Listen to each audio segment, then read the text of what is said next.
نن د فبروري 21 نیټه د مورنۍ ژبې نړیواله ورځ ده. په ټوله نړۍ کې په اوسني وخت کې تقریباً په 5940 ژوندیو ژبو خبرې کیږي. ژبه د پوهولو او راپوهولو تر ټولو لویه وسیله ده. دا چې زما مورنۍ ژبه پښتو ده، د دې خوږې ژبې ټولو ویونکو، لوستونکو او اوریدونکو ته دې دا ورځ مبارک وي. په مورنۍ ژبه ګړېدل او زده کړې کول د هر انسان طبیعي حق ده. پردۍ ژبه زده کول که لوی کمال دی، خپله ژبه هېرول بې کمالي ده. حضرت مولانا له بابا صاحب وایي د دریو ژبو زده کول ډېر اړین دي: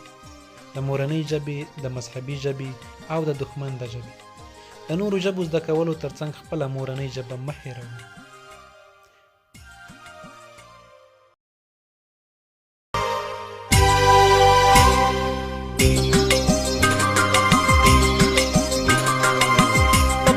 جبا के इजहार दा मोहब्बत मकबा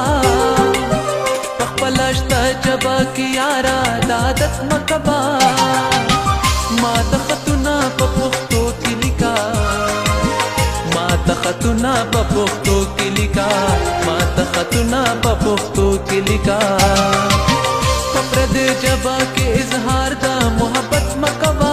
पखपलश्ता जबा की यारा दादत मकबा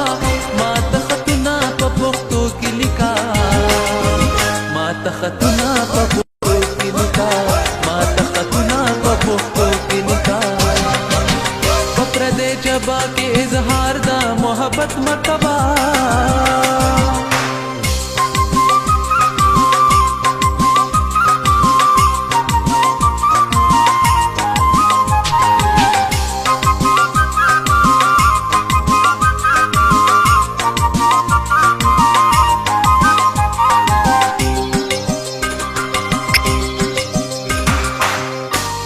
की ओ खतरा लेगा तो पपुख्तो के अशना चिए द हर टकी न ख्वंद खलमा जब मी रोक भी द बिल्कुनो पौरा दुष्पो के अशना चिए द हर टकी न ख्वंद खलमा गनी जमाना गोरे तमा ब्याद खत्म कवा गनी जमाना गोरे तमा माता खतुना पपुख्तो की लिखा माता खतुना पपुख्तो की लिखा माता खतुना पपुख्तो की लिखा पप्रदे जबा के इजहार दा मोहब्बत मकबा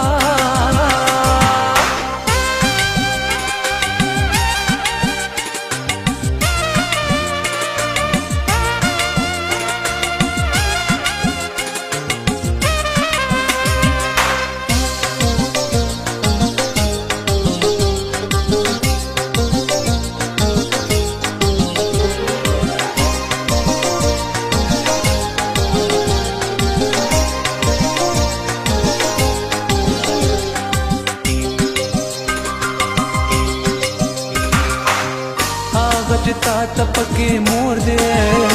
अल्लाह हो वयले जनाना गजब माहिरवा हाँ गच मुंह पके हालुना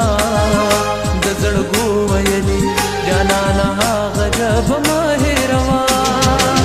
हसे जमा सरवा